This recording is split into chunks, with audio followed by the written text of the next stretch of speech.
আসে না। 2013 সালে ডিসেম্বরের 2 তারিখ আমার বাবাকে শাহবাগ থেকে তুলে নিয়ে যাওয়া হয়। আমি 2.5 বছর যখন আমার ছিল তখন থেকে আমার আম্মুর কোলে কোলে করে এখানে আসি। এখন আমি বড় হয়ে গেলাম এখানে আসতে আসতে। ঘুম এই শব্দটা অনেক ছোট, কিন্তু এর ভিতরে ঢুকে আছে হাজার হাহাকার, কষ্ট, কান্না।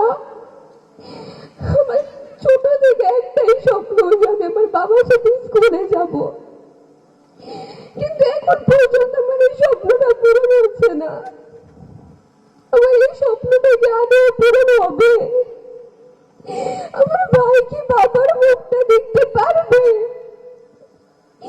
এই স্বাধীন দেশে কি আমাদের বিচার হবে? আমাদের বাবাদের কোথায়? আমাদের বাবাদের কেন গুম করা হয়েছিল?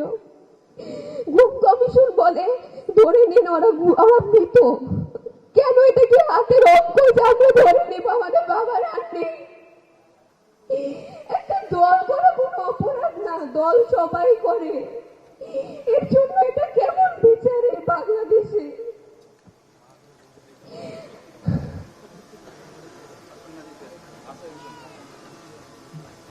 বছর যায়, নতুন বছর আসে, কিন্তু আমাদের বাবার আসে না।